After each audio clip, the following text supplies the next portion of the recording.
They called the country Andalus. This is an Arabic word, and it means something to the effect of to become green at the end of summer. Among the products that were introduced into the West through Andalus, I'll name a few of these products to you. Cotton, paper, glass mirrors, street lamps, salt, colored glass, silk, satin, pepper, cinnamon, handkerchiefs, deodorant, kerosene, linen, firearms, cotton balls, paper money, postage stamps, book binding, clocks, ceramic tiles, nitric acid, soap, astrolabes, compasses for navigation, slide rules, rulers, surgical instruments, windmills, spinning wheels, rose water, maps, globes, citrus and nectar fruits, carpets, eyeglasses, curtains, test tubes, porcelain, fine furs, velvet, almanacs, and encyclopedias. So you can see right away that some of the contributions that they have made, that's a legacy in itself. Because we are benefiting from this, and I can go on with the different aspects of culture that the Muslims developed in that part of the world and other parts of the Muslim world, and they made it in such a way that it was usable for Western society, and it helped Europe to come out of the Dark Ages. Things had really fallen and Europe was not central to the world anymore. But while the non-Muslim historians refer to the Dark Ages of Europe, just in Western Europe you had this amazing state of Andalus, of Muslim Spain, and out of there you had cities like Cordoba, and Cordoba at that time was the largest city in the world. It was a city of 1 million people plus. If you look at the street of Cordoba, it was completely lit up. There were street lights, which was unknown in Europe. They had public baths, they had libraries, they had universities. People would travel all from around the world just to study in Andalus, a true center of learning. So while you can say some of Europe was in the Dark Ages, another part of Europe, which is the Muslim area of Europe, it wasn't in a dark age at all. It was full of light. And you'll see when the Renaissance happened within Europe, and the Renaissance literally means the rebirth. It wasn't a rebirth from nothing. They had just taken everything from Andalus. If you look at Italy, all of the, the arts and so forth, they really just took it from the artisans of Muslim Spain. Okay, you kind of like added bits to it, made it their own style, of course, yeah. Yeah. So of course this rebirth wasn't something that was, from them themselves. They just learnt everything from the Muslims. Ultimately, the Crusaders came away with no permanent conquests, but they returned with something even more valuable: knowledge. Europe, with the Crusades, turned the corner from the Dark Ages. There's medical information and surgical information that's brought back. Books are brought back, languages are brought back, everything is brought back. So the Crusades really do change Europe in a way that we have not seen before.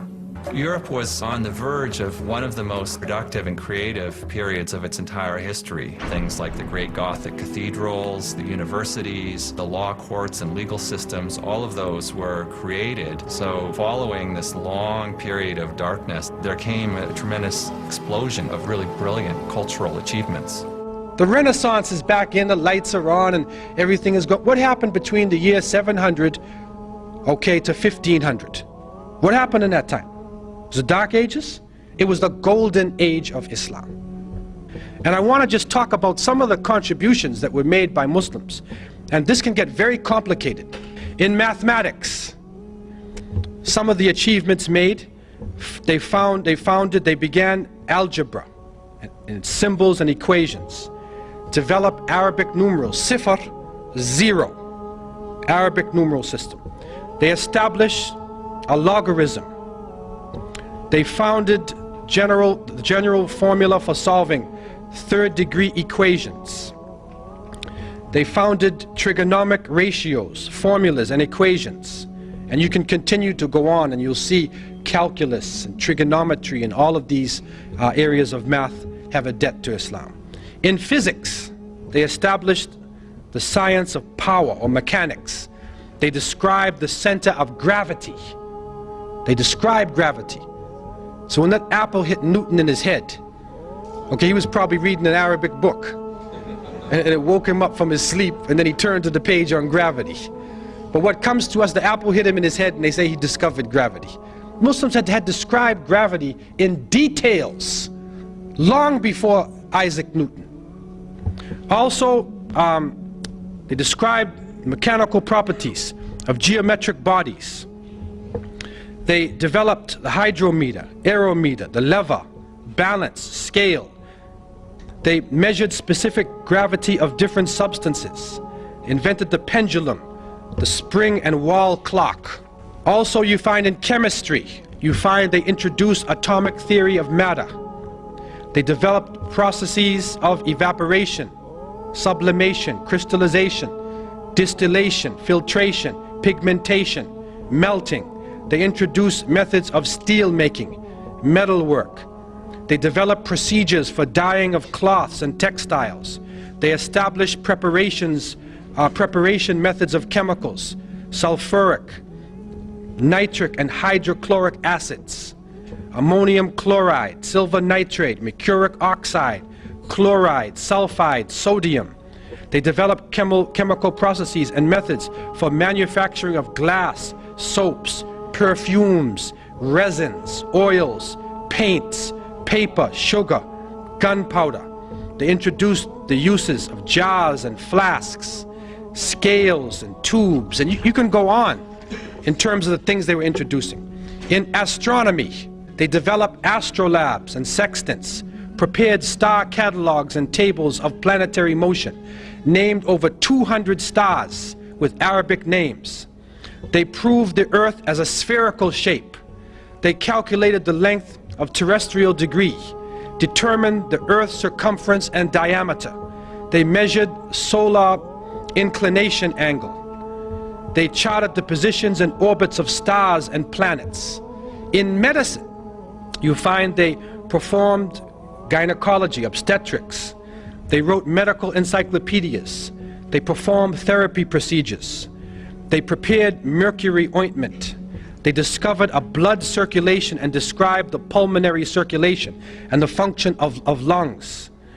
They recognized the contagious nature of tuberculosis and the distribution of disease by water and soil.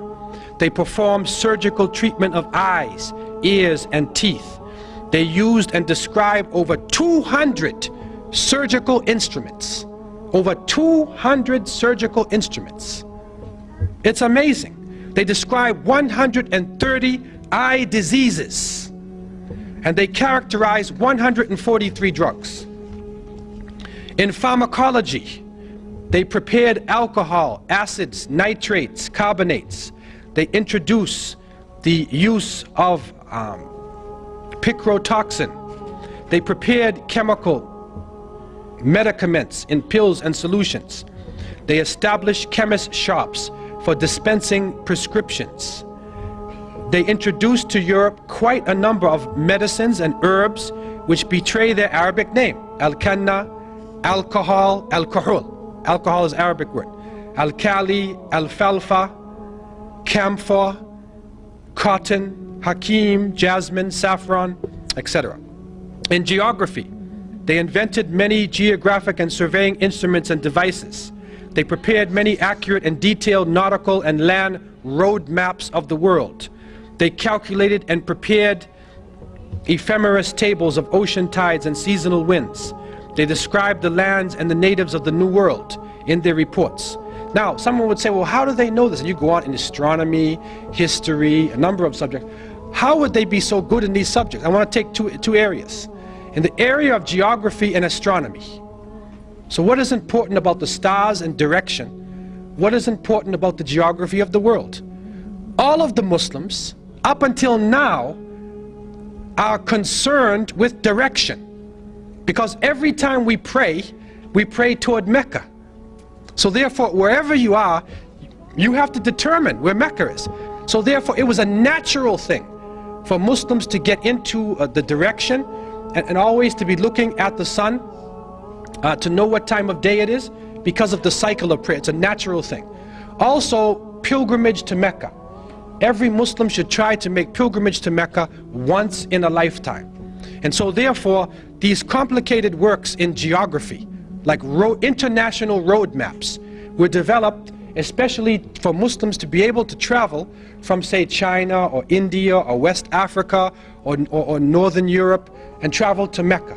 Getting back to Spain now, we find that they were able to, for instance, take water and bring the water down from a mountain using aqueducts, using canals, and canal it all through the cities so that every house had access to running water.